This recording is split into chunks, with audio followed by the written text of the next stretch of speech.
Good morning, good afternoon, or good evening, depending on where you are in the world. My name is Sharon Florentine. Welcome to today's DevOps.com webinar, Protecting SUSE Rancher Container-Based Applications with Cloud-Native Backup and Recovery, brought to you by Trillio and SUSE. We have an awesome webinar for you today, as usual. But before we get started, I need to go over some housekeeping items with you. First of all, please remember that this session is being recorded, so if you missed any or all of it, you'll be able to go back and watch it again. We will send an email with instructions for how to access the webinar on demand, or you can always visit us at devops.com/webinars, and it will be there for you as well. We are taking questions throughout the presentation, so you can use the Q&A tab on your webinar console to submit those at any time during the presentation. We'll try to get to as many as possible at the end, but if we do not get to your question, rest assured, we will round those all up, send them over, and our presenters today will be able to follow up with you offline. We also will have some polling questions for you today, so we'd appreciate it if when you see that pop up on your screen, if you could take a couple seconds and submit your response, that would be awesome.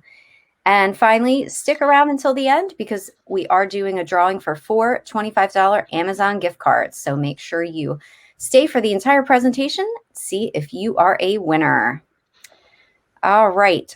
With that, I am pleased to introduce to you today our speakers. Prashanto Kochevara is the Director of Product at Trilio, and Alex Arnoldi is a software-defined infrastructure solution architect with SUSE.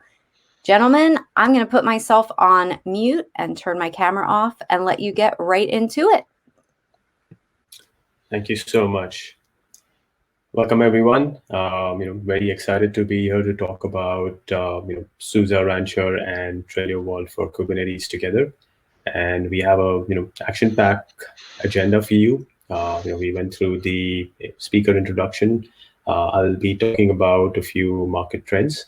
After that, between Alex and myself, we will be talking about, Trilio Vault as an organization, the SUSE Rancher platform, the Trilio Vault for Kubernetes product. What is it that we are providing for, the customers out there involved in a cloud-native journey? And then we will do a demo. We'll do a couple of demos, on the SUSE Rancher side as to how everything looks from a marketplace perspective. And then obviously, both the products working together, how does that look as well? And then finally, we'll wrap it up with, Q&A and some conclusions.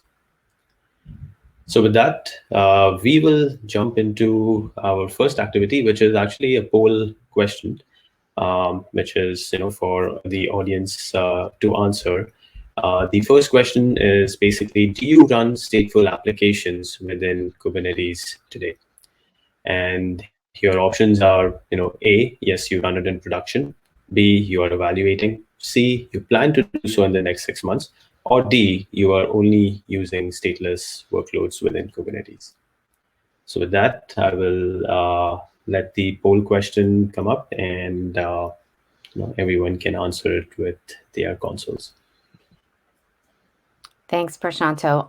Listen, I'm noticing your video is a little bit glitchy, so I wonder if it might help just to turn your webcam off there and we could just go through the slides with you on audio. What do you think? We could give that a try.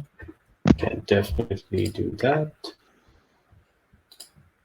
Sorry, and it looks like some folks in the audience are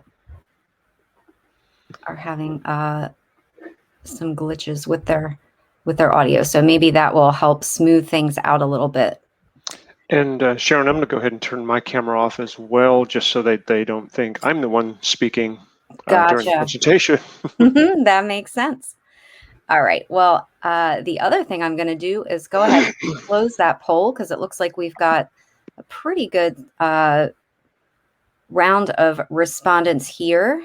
And then it looks like 41% of our respondents are indeed running stateful applications within Kubernetes in production. 19% are evaluating. 33% plan to do so in the next 6 months. And 7% are only running stateless applications. Great. Thank you for providing those numbers. And let's move on to our next slide over here. And Sean, give me honest if if there are any other glitches in terms of the slides. If you need me to go slower or something, just let me know. Sounds like a plan. Okay. So there are some surveys here, which have been done. The left survey that you see, or the left bar chart that you see, was done in 2017, where folks were polled. Kubernetes users were polled and asked, what was the biggest challenge with respect to Kubernetes. Obviously, security was top, but a close second or third was storage as well. Fast forward to 2021, where we are today. CNCF surveys, shows that 55% of folks are using, stateful workloads. 22% are doing stateless only. There are about 12% evaluating, 11%, within the next 12 months. Now, if we compare this to what we had on our side, we have 41% in production, 19% evaluating, or 33% in the next 12 months. The numbers align very well in terms of that, in terms of the fact that there are many more customers using stateful workloads or stateful applications within the Kubernetes ecosystem. And 22% stateless over here, but on this call right now we just have 7%. So that means it's even getting better and better is what I would derive from it. So storage is here to stay, and the push to do stateful workloads in Kubernetes is going to keep on increasing because of the benefits that Kubernetes provides, and obviously from maintaining and managing a homogeneous stack or a homogeneous platform as well. So the drive is going to be more, and from here on forth, we are going to see additional usage of storage within the Kubernetes system itself. Okay. And now when you start using storage, what happens? You need a cloud-native data protection solution.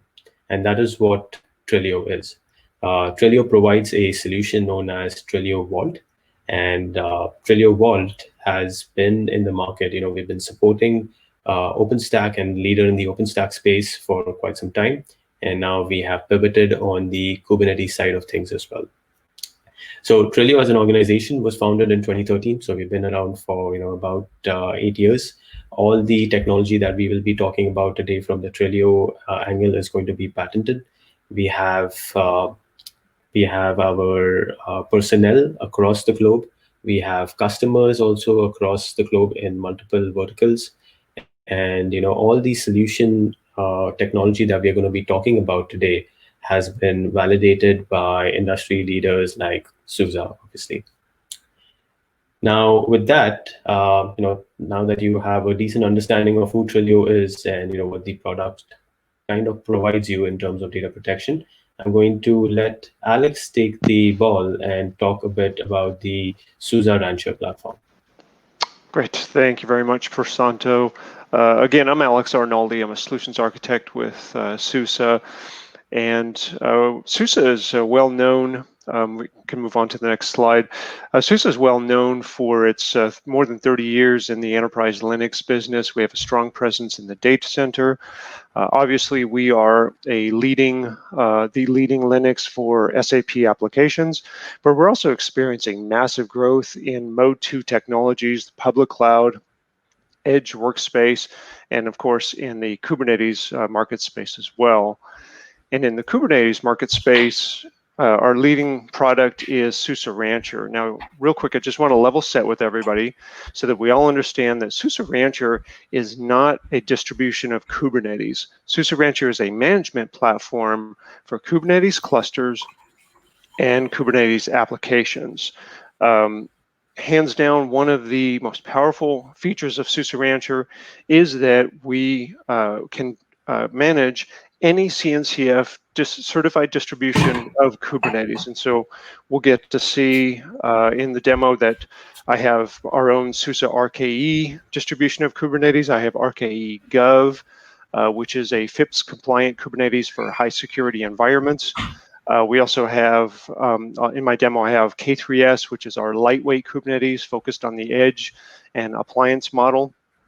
But you also see I have other distributions of Kubernetes, such as cloud and a couple others as well. And the best part of all of this is that SUSE Rancher treats all Kubernetes under its charge as first-class citizens. So I can offer all of the services that you see here as equally across all of our Kubernetes clusters.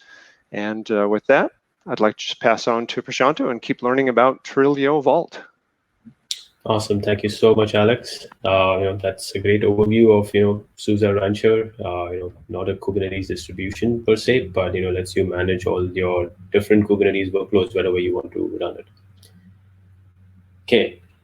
Now let's talk about Trilio Vault for Kubernetes. You understand about Rancher, and Rancher provides you the capability of running your Kubernetes workloads. Now, how do you manage these workloads, and how do you work with these workloads in terms of resiliency is what Trilio Vault for Kubernetes is going to talk about.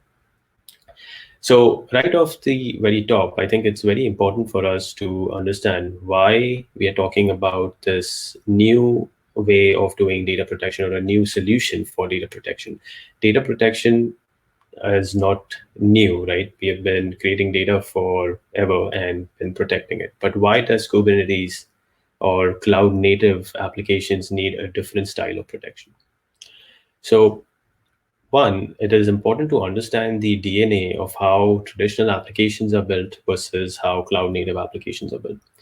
Now, when we compare these two, we know that traditional applications were, highly dependent on the operating system, were mostly siloed, did not change their footprint as much, and focused more on the data volumes. But when we look at cloud native applications, firstly, everything is modular microservices oriented. Everything is highly scalable. Every piece of an object can be scaled to an endless boundary almost. You tend to use a lot of APIs. Everything is built based on infrastructure as code APIs, and you manage everything through those APIs because manually operating and managing these microservices would be a management nightmare. And then finally, everything is policy driven and multi-tenant. So not only do you need to focus on your admins, but you also need to ensure that your developers and your SREs have equal skin in the game for using this, using a technology that is brought into your Kubernetes system. So we can clearly see, the way these applications are built are different. And as a result, because they are built differently, we need to protect them in a newer fashion. And this newer fashion means not only focusing on the storage or the data volumes, but also on the metadata and the manifest configuration files which describe the entire application.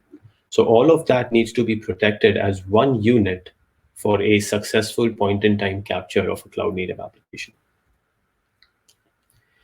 Now, what we've done, right from the get-go to ensure that, deployment and, using this product is easy for customers, we have integrated into the, the Rancher console to provide a single pane of glass from a deployment perspective.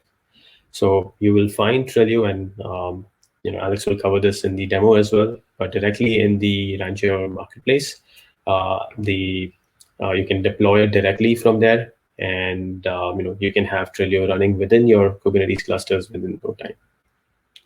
We also integrate out of the box with Longhorn. Longhorn is the software-defined storage that is supported by Rancher, and we provide zero configuration usage for Longhorn. So as long as you have Trilio installed Longhorn within the same environment, we will work out of the box. And then finally, we also support Rancher charts natively. Rancher charts are an extension of Helm charts, which provide you more of a user-friendly feel for managing the chart and using and operating the chart. And Trilio supports Rancher charts out of the box as well from a point-in-time capture and recovery. Now, what is it that Trilio actually does, right? We are able to capture your applications, no matter however they are deployed, from a namespace or the entire namespace itself in one Kubernetes cluster and move that application into another namespace via a centralized repository of the same Kubernetes cluster or to a completely different Kubernetes cluster itself. So now you can imagine that you have an application running in any Kubernetes compliant environment. So it could be something like K3s or could be something like RKE. And you can take your applications running in those clusters and move them across clusters or across namespaces, however you want to port them. And as a result of that, different kinds of use cases like point-in-time backup recovery, disaster recovery, application mobility, copy, test data management, uh, migrations, a plethora of use cases get created and activated based on this base level technology that Trillio provides. Now, the way Trillio does all of this is by providing a bunch of custom resource definitions.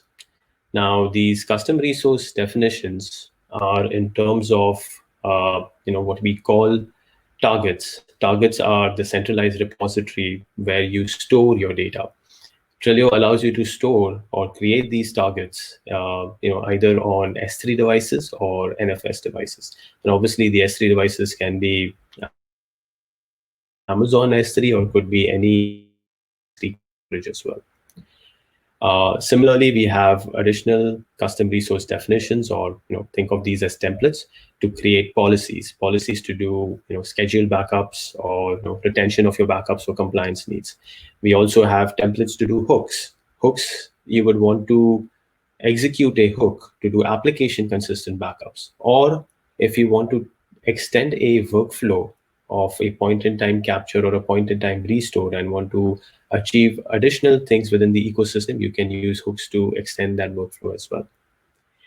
Now, all of these, once you define your backup repository, the policies, the hooks, all of these are referenced within another template, which is known as the backup plan. As the term backup plan suggests, it's a plan which basically defines, where you are backing up to, what you are obviously backing up, how often you are doing it, and obviously if there is any intricate behavior you want to happen as part of that capture. Once you have defined the backup plan referencing all these different items, you perform a backup, which is again another template that references the backup plan object. And overall, once you perform these different steps, and obviously, when you do it through the UI, everything is abstracted and made much more fluid than working with individual templates. You get a point-in-time capture. And then in order to work with that point-in-time capture, you can use it to, obviously restore it by the name of the capture, or if you're restoring it into a completely different cluster, you would do it by the location of that capture. And once you do a restore operation, you get the application back. So in a nutshell, it's very straightforward, very simple. Everything is broken up into declarative functions or templates that the users would interact with. And the overall technology, everything that is functioning within the Trillio interface are built on these core concepts. Okay. Now, this leads us into our second poll question, which is, how do you manage applications within Kubernetes? We've spoken about, what Trilio does in terms of, being able to move your apps from one side to another. But let's kind of get a feel from the audience here itself as to what are you all using within your Kubernetes environments. Are you using Helm charts, operators, labels, namespaces, or which is the main method through which you are managing on these applications today? All right, folks, it looks like you know the drill. I see those results are coming in. Thank you so much.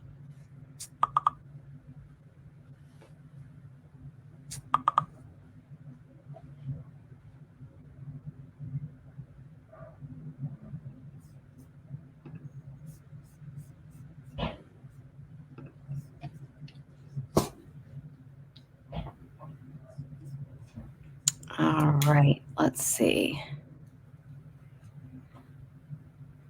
Maybe just give it another couple seconds for those results to come in, and then I will close it out. Okay. All right, cool. I'm going to go ahead and close that poll. And Prashanto, do you want me to go through the results, or you want to handle that part? No, you can go through the results, please. You got it. Okay. So it looks like 35%, the majority of our respondents here are using Helm charts. 25% are using operators, 10% labels, and 30% namespaces. Got it. So 35, 25, 10, and 30. You got it. Great. Okay, so overall, I think it's kind of evenly distributed between Helm operators, namespaces, and I'm seeing that some of you are using labels also to identify your applications. Now, what does Trillio Vault for Kubernetes backup? So we support everything, right? Whether you have deployed your applications based on Helm, operators, custom labels, or namespaces. We protect every method of the customer managing their applications today. Now, Trillio is the only solution that can actually natively capture Helm charts and operator-based applications. The way we do this is by, we not only capture the current revision of the Helm chart, but we also capture all the other deployed revisions. We get an understanding of the mappings, and we maintain this application packaging consistency even when we do a restore.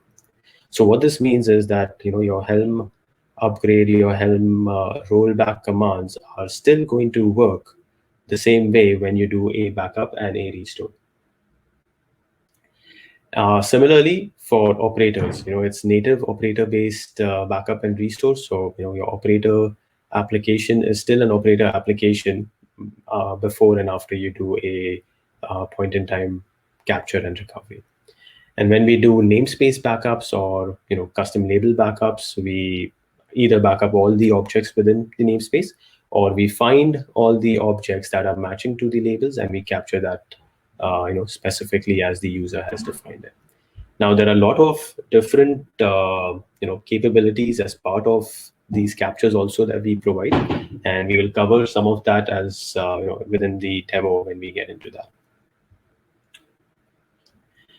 Now, let's talk a bit about security.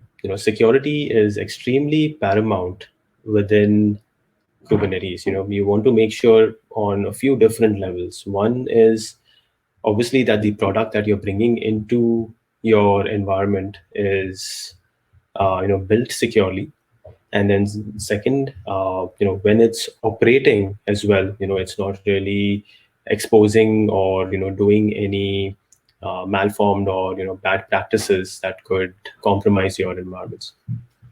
So what Trillio has done, firstly, it has made sure that we take security very seriously. So one of the things that we do is we do not use admin privileges. Even though we deal with a lot of infrastructure components under the covers, we do not require any admin privileges. We leverage default security policies, security contexts that are available within the system, and we work within them. Our service accounts. So every operation by Trillio is done based on a service account. Now, these service accounts are created at runtime so that they are not just left dangling within a namespace for anyone to leverage and compromise. Right? So these are all created at runtime, which provides another level of padding and protection. Our permissions and capabilities, we do a pretty good job in making sure, following the principle of least privileges. And we have documented all of this in our public documentation, that is docs.trilio.io. You can get an entire understanding of what Trillio does, what it touches, and how it basically utilizes the environment from a security perspective. And then in order to provide a complete picture of what we do from a security standpoint. We have an entire page dedicated to all the security aspects, where we do TLS verifications, where we allow any kind of security level nuances and pieces. All of that has been provided in a very crisp fashion on our documentation itself. So what does this mean for all of you? Now, what this means is, you have a multi-cloud data protection and a data management solution, which is distribution agnostic, which is storage agnostic, obviously from the storage that is being used by the platform, because we leverage CSI to communicate with the underlying storage, and obviously from the storage where the captures are going to be kept. A lot of flexibility on both sides. And then finally, cloud agnostic. No matter if you're running your Kubernetes clusters on-prem or whether you're running it in one of the hyperscalers, you can take your applications running within Rancher clusters, K3s, RKE, whatever it may be, and move it across all these different domains. Okay, so a very, very powerful solution that helps you orchestrate your resiliency operations as well as your your data gravity related items very efficiently within a cloud native space. Now let's get into the meat of the subject, which is our demos. And the demos are going to be done in two parts. So demo one is going to be handled by Alex, where he's going to be sharing his screen and showing you the financial landscape and driving through our K3s and all the other options. And demo two is going to be done by me, where I will actually show Trillio Vault in action, working with an EKS environment, capturing something there and moving it into a local K3s environment. And we will be changing the storage class underneath the covers as well while we do all of that. Okay, so without much ado, I am going to pass the ball to Alex to proceed with his demo. Okay, let me grab. Okay, good. You can see my screen? Yep, now you can see it. Great. Okay. All right. So what we have here is the SUSE Rancher console. I've created a specific SUSE Rancher server just for this demo. And you can see in this demo, as I mentioned before, I have several different Kubernetes clusters imported. I have an Amazon EKS cluster here. I have several K3s clusters that we were using for a machine learning at the edge project several months ago. Just for fun, one of my coworkers loaned me one of his Minikube installations that I pulled in. Obviously, this is not something you would do in production. Minikube doesn't have any kind of real support. But then I have RKE Gov that I mentioned before, and we're currently looking at the RKE cluster right now. So first thing I want to show is that we can launch a command line interface with kubectl right here in this web server. And so it doesn't matter how deeply my clusters are buried behind NAT firewalls and NAT routers and firewalls. I can always administer it directly from this interface. But just as customers don't want to be locked into one specific vendor for their software and for their Kubernetes distributions, administrators also really don't like being forced to use one single interface to perform their administration tasks. So I can download a kubeconfig file for this particular cluster and bring that over to any Linux system and use whatever tool that makes the most sense for me. Now, one thing I want to point out is that even though I might be administrating from my own workstation using some tool that fits my needs, here we're still going to be going through all of my commands are going to be proxied through this exact Rancher server. And what that means is whatever permissions and limitations have been applied to my user account or my group of users are still going to be enforced before the commands are brought down to this particular cluster. So I don't get to bypass my corporate security policies just because I have the flexibility to use the tools that I need to use to do my job. Now, when we come over here, I also want to show that we have the ability to administer this cluster through a point-and-click user interface here on Rancher server. It's very intuitive, and it really is the easy on-ramp to learning Kubernetes if you're still someone newer. So, for example, if I want to create a new service, the first thing Rancher server gives me is a list of the 5 different service types that I can create. And I'll tell you, I've been working with Kubernetes for probably coming up on 4-ish years, somewhere in there.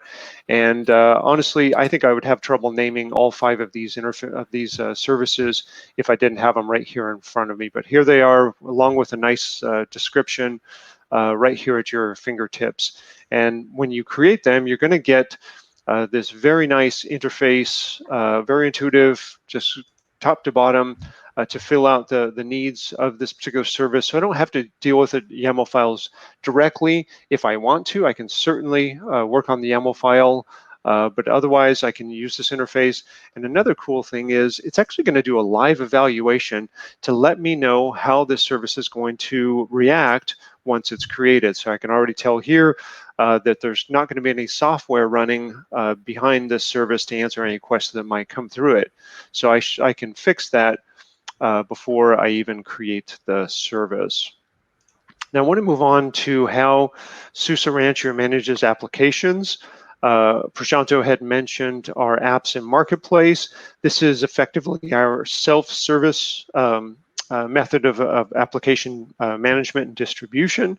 By default, what you're seeing here is the SUSE provided Rancher charts and Helm charts as well as our partner charts. And just as promised, here is the chart automatically provided to you by default from our friends at Trillio.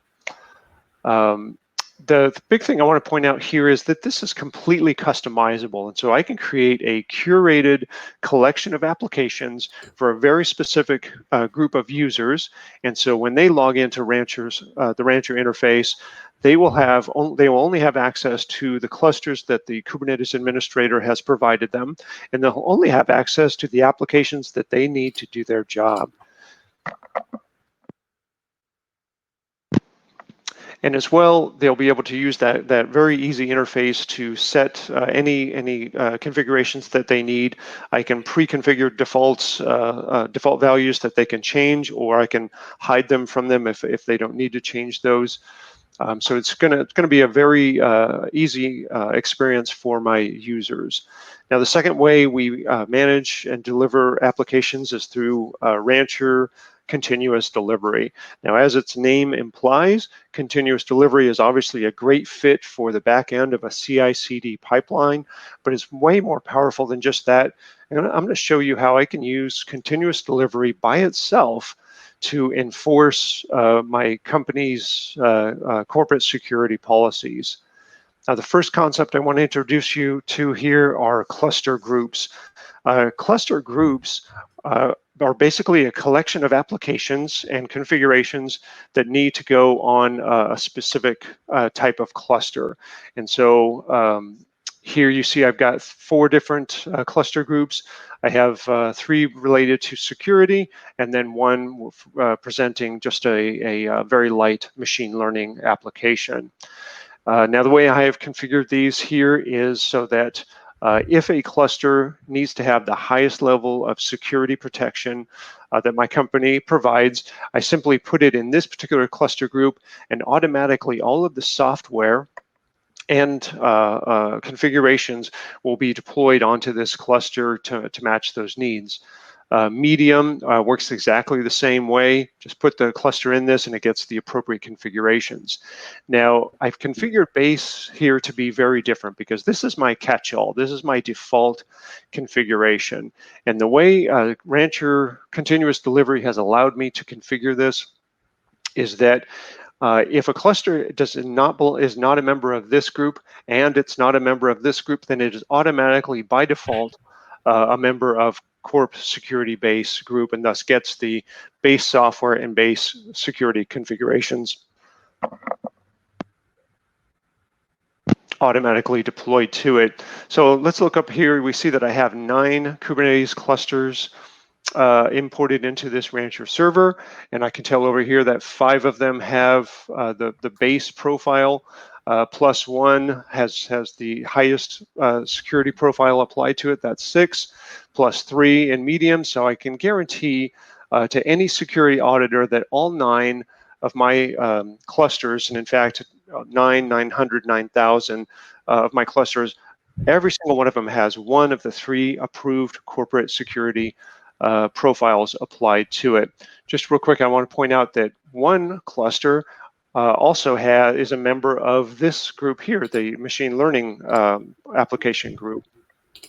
So that means I can have a cluster that's a member of one of these security groups, and also automatically get the applications installed on it that I need to drive my business. Now let's go up real quick and have a look at the software that we're talking about. Here what we see are 4 Git repositories, and what Rancher Continuous Delivery is doing is it is monitoring the most recent commit for every one of these repositories. And when it discovers that it does not have the most recent commit for that repository, it will do a Git pull. It'll create a software update bundle, and then it'll deploy those bundles out onto all of the clusters in the cluster groups appropriate for that section of software. Now, real quick, I want to show you something here. I think I'm going to show you why you should never loan anything to me. I'm going to take that Minikube cluster that my coworker was nice enough to loan me. And the first thing I want to show you here is that notice that this cluster has no labels applied to it. So normally what that would mean is that it has no software installed on it. But the way Rancher Continuous Delivery allowed me to configure it, I can guarantee that this actually has the default package of security software and configurations on it. But I'm going to add a label here. I'm going to call it app equals ML for machine learning. And when I click save, that's going to make this cluster become a member of that 4th cluster group. We see it's already looking for it. And come back here, I see now I have 2 clusters that are a member of that, so that's changed. I look in here, and yes, indeed, in that short time space, in fact, actually, it finished quite quickly. In that short time space, the applications for that machine learning, that's a very light Jupyter Light application, were installed automatically on that configuration. And obviously, if I do any updates, those will automatically be applied as well. So now, before I let you go, I am going to go ahead and undo those changes so that I don't ruin my already mediocre reputation. When I click save, it is automatically going to remove the applications and configurations for that Jupyter Light application. And I come back here, look at cluster groups, come back here, and indeed, it is no longer a member of that group, and it no longer has this application installed on it. Now that's all I have time to show you. I'm sorry this is such a quick demo. Rancher has a ton of features. Just don't have time to show them to you today. But if you like what you've seen, please let us know. We have a great SUSE Rancher community that's very active. Please join there. We have lots of Slack channels, videos galore, free training, and obviously SUSE Rancher in all of our software is open source. Download it, use it, and please let us know what you think. And now, Prashanto, I'll pass back to you to show off Trillio Vault. Awesome, Alex. This was a great demo. I think a lot of cool features around application delivery and obviously management of your clusters itself. Thank you for driving us through that. And what I'll do now is I will start sharing my screen to go to the second part of the demo. So let's do that. Let me know once you can see my screen.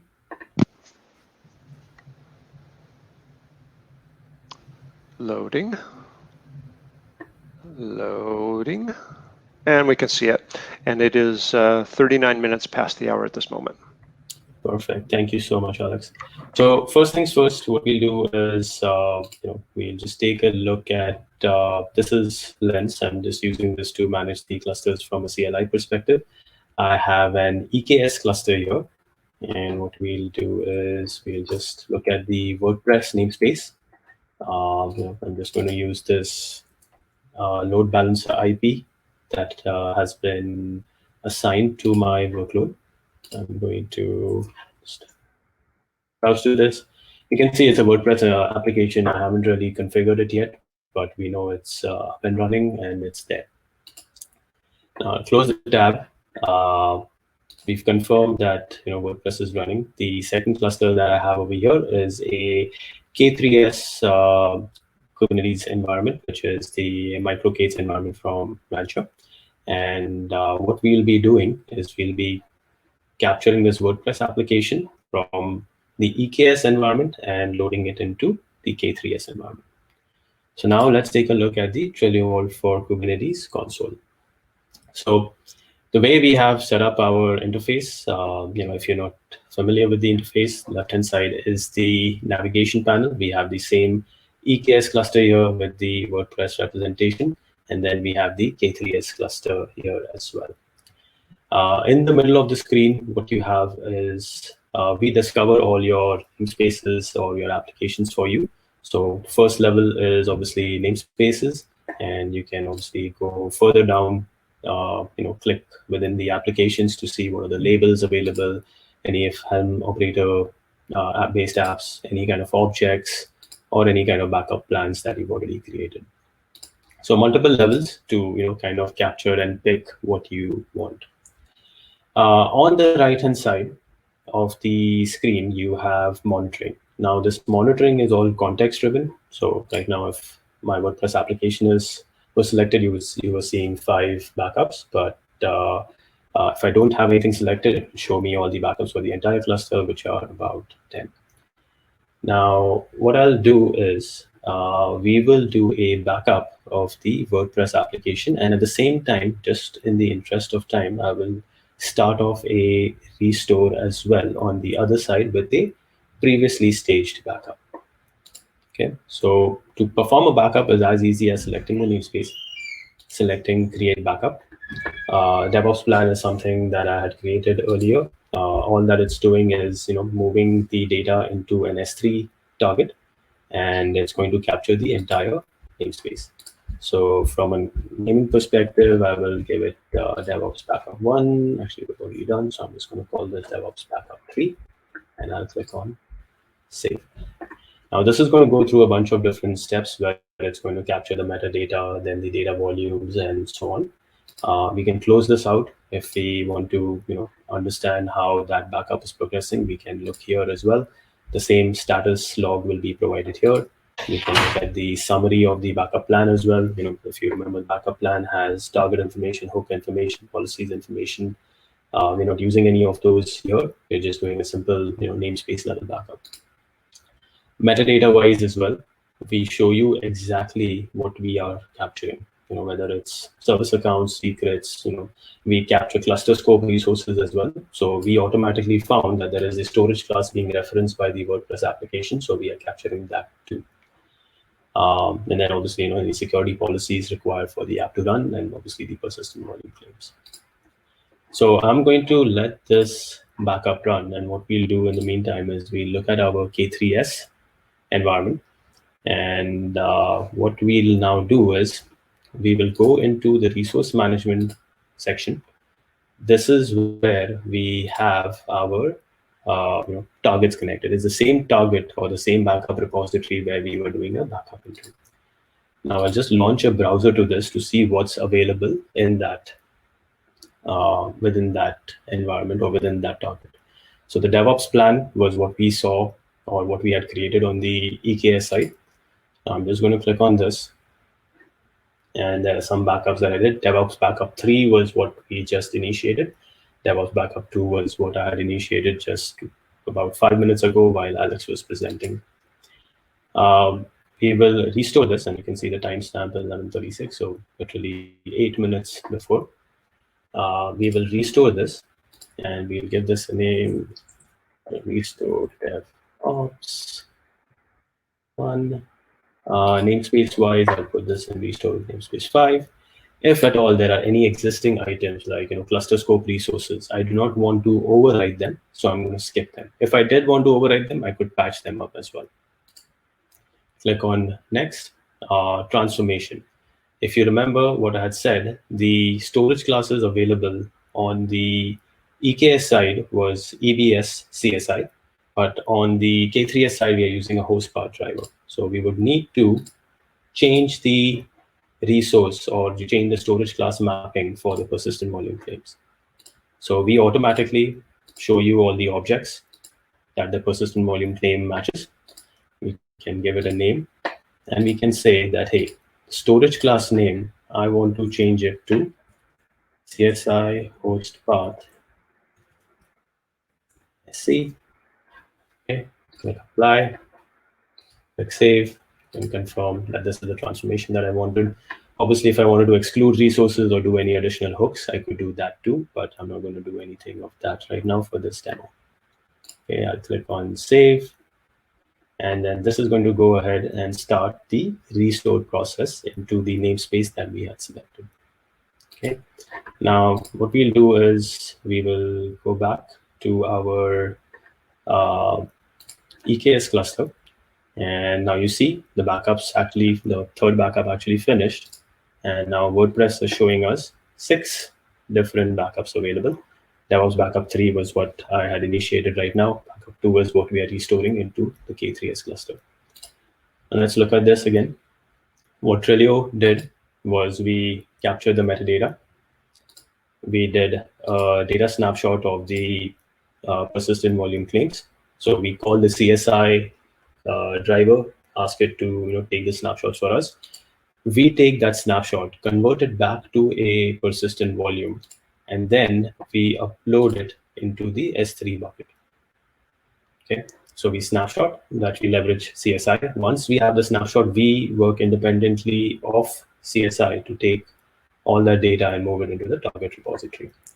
And once the data upload is complete, we upload the metadata into the target as well. And then obviously metadata summary is what we can see over here. You can actually view the details as well, and you can see that originally it came from EBSSC. That was the name of the storage class on the EKS cluster, and which is why we changed it to CSI host path. Okay, so that's about on the backup side. We will go through our K3S cluster to see how that is progressing in terms of the restore. And you can see restore DevOps here. So target validation is complete. So we ensure that firstly, we can restore from the backup repository. We validate, from a conflict perspective that there are no other conflicts. If there is a node port conflict or something, this will generally flag it and say that, hey, that node port is already in use. What do you want to do with it? All those different kinds of steps. So we'll give it a few minutes to complete. And while this is completing, what I'll do is I'll go through the last couple of slides that I had, and we can go through the conclusion slides for the moment. Okay. This.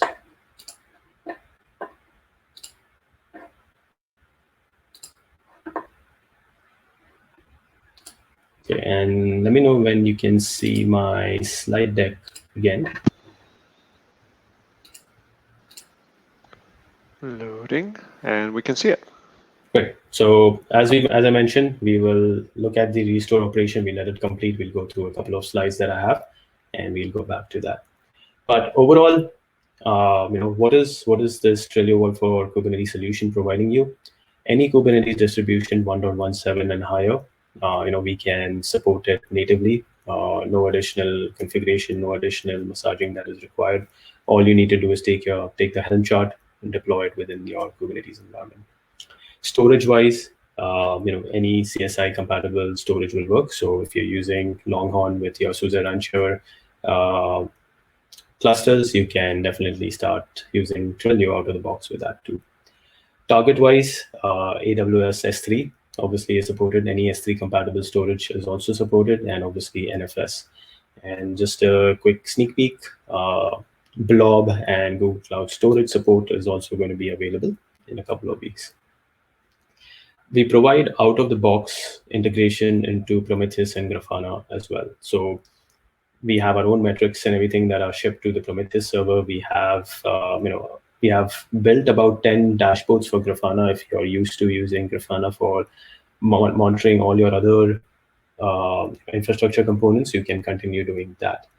So we have about 10 dashboards that I mentioned in the Grafana project itself.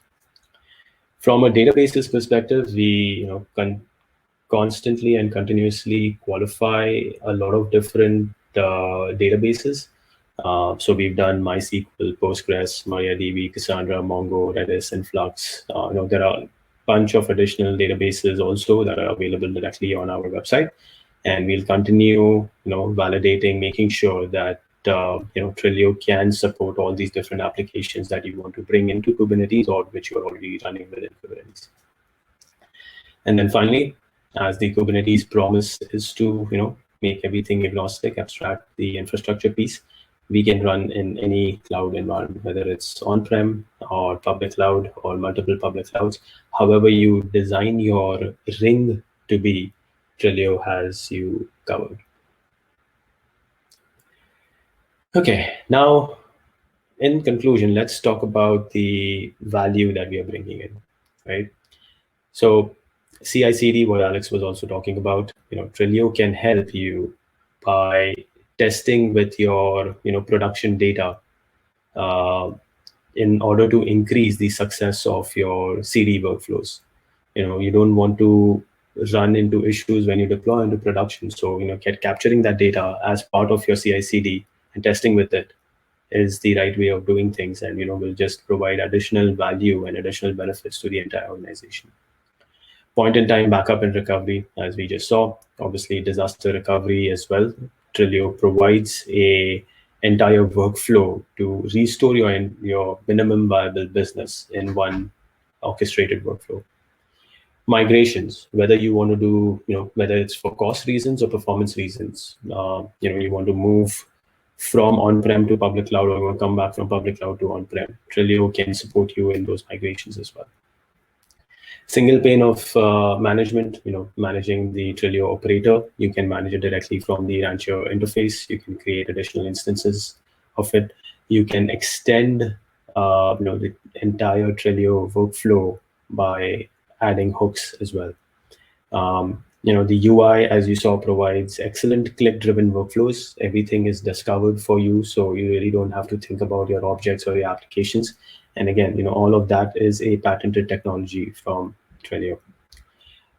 We are certified. We are seriously certified in terms of how many validations that we have, in terms of how we have built the product, so that you have that peace of mind that, hey, this is a tried and tested solution. We work very closely with SUSE to ensure that our product is clean, and we all work together to provide the best value for the end customer. And then finally, multi-tenant with self-service. So whatever you saw on the UI is what you will is the experience for not only the admin but for the developer as well. Everything in the UI that you saw is based on your Kubernetes role-based access controls. So you don't have to do anything new. Just connect the clusters that you want to manage, and you're off to the races. So no matter if you're an admin or if you're a developer, the interfaces and the capabilities are the same. And obviously, if you're an admin, you can definitely segment certain resources and certain things and capabilities which you would want to just keep for yourself. Okay, so with that, I think I'm done with my slideware. What I will do is I will quickly change it back to my demo. And screen 2, let's see where we are. Okay, can everyone see my screen now? Yep, there it is. Okay, so what did we do? As I said, we did the target validations. We validated the resources themselves. We performed the restore of the data volumes, and then we finally restored the metadata.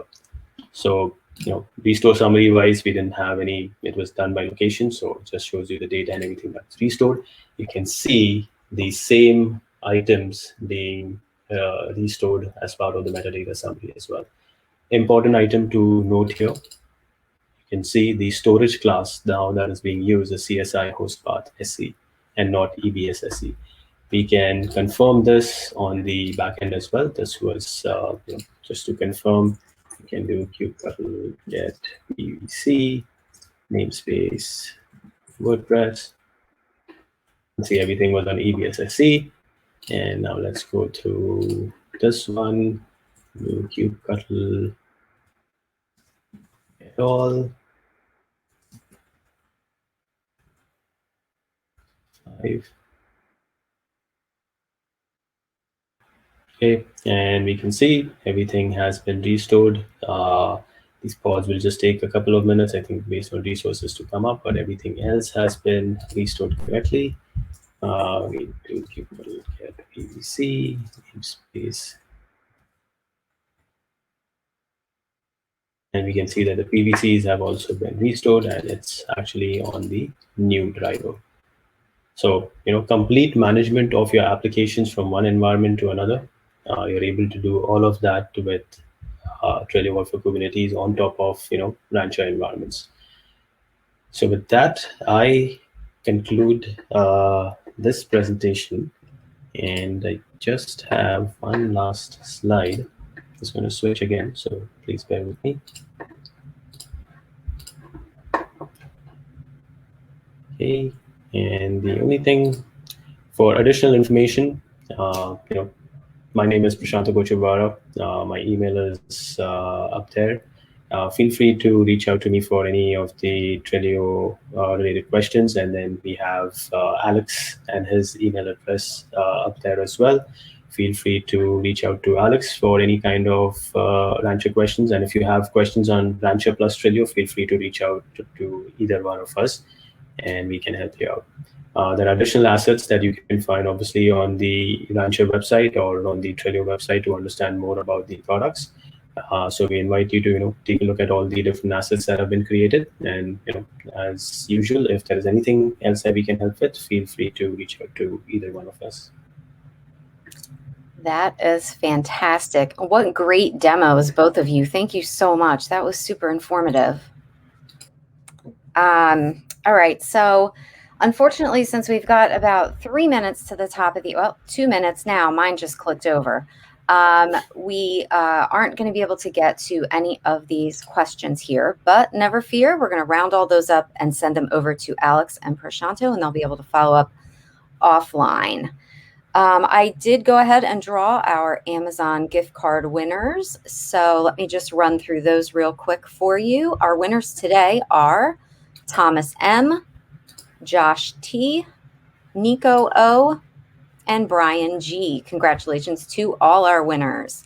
For our winners, we're going to send you an email with instructions for claiming your gift card. If you do not see that in your inbox, make sure and check your spam folders. And for our entire audience, just a reminder that this session has been recorded. So if you missed any or all of it, you want to go back and watch those demos again, you'll be able to do so. We'll send you an email with instructions for accessing the webinar on demand, or you can always visit us at devops.com/webinars. This and all our other on-demand webinars will be there for you. All right, well, with that, thank you all so much for joining us today, and thanks so much to Alex and Prashanto for your great presentations and demos, and hope to see every one of you again soon at another devops.com webinar. I am Sharon Florentine, signing off. Awesome. Thank you, everyone.